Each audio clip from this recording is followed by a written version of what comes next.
What if I told you there's a gold project sitting on nearly 40 million ounces in one of the most mining-friendly states in America, with a treasury so strong it doesn't need to raise a single dollar for years, and the gold price just handed at a valuation that most miners can only dream about?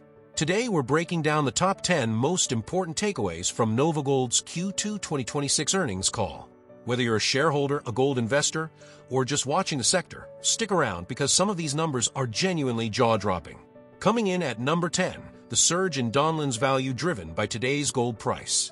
With gold trading above $4,000 an ounce, management presented NPV projections showing the project is worth over $20 billion at a 5% discount rate and over $50 billion at zero discount. That's not a typo.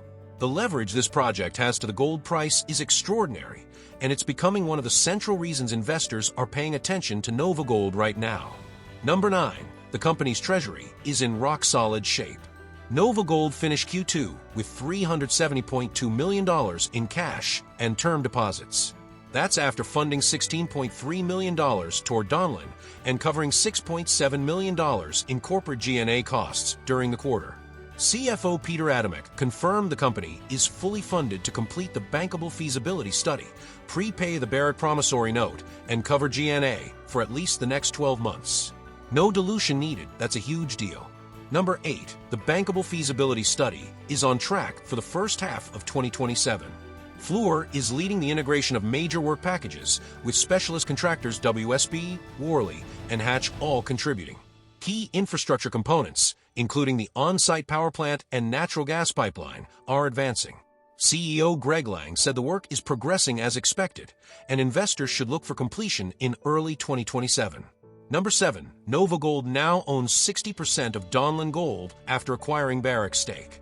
This transaction, completed with partner Paulson, simplified the ownership structure significantly. For the first time in 13 years, the company went to market to fund this purchase, and it's now positioned with majority control of one of the world's largest undeveloped gold deposits. That's a structural shift that changes the company's story. Number 6. All permits remain in place despite ongoing litigation. This is critical. 2 of 3 Alaska Supreme Court cases have already been decided in Donlin's favor. The final case, involving the Clean Water Act Section 401 certification, had oral arguments heard in early June, and a decision is expected within about a year. Importantly, management made clear that permits remain in force throughout the process, and litigation timelines are not expected to delay a construction decision. Number 5. NovaGold and Paulson are actively selecting financial advisors for project financing. CEO Greg Lang confirmed on the call that a formal announcement is expected in the coming weeks.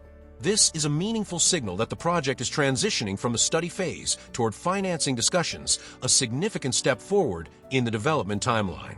Number 4. Donlin Gold scale and grade put it in a category of its own.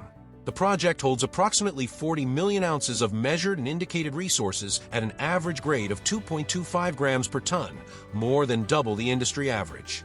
It's projected to produce over 1 million ounces of gold per year over a 27-year mine life. There are very few projects anywhere in the world that can match those combined metrics. Number 3. Exploration upside adds a significant wildcard.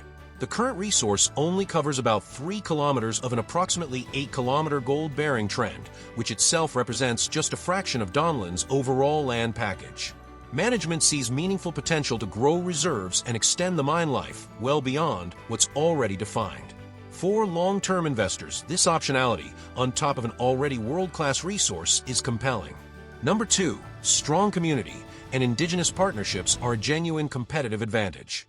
NovaGold's long-standing collaboration with Calista Corporation and TKC, the private landowners and mineral rights holders, is foundational to the project. Active engagement continued through the second quarter, including outreach on subsistence issues, economic development, and job creation across the Yukon-Kuskokwim region. Without this partnership, there is no Donlin Gold, and management treats it that way. And the number 1 takeaway: NovaGold is entering a pivotal phase. With a world-class asset, a fully funded treasury, a majority ownership position permitting largely intact, a BFS due in 2027, and financing advisors being selected right now, all the major building blocks are coming together at a time when gold is trading at record levels. The company's CEO framed NovaGold as an unexpired warrant on an ounce of production, and given everything on this list, It's hard to argue with that framing. The next 12 to 18 months could be defining ones for the story. Stay tuned.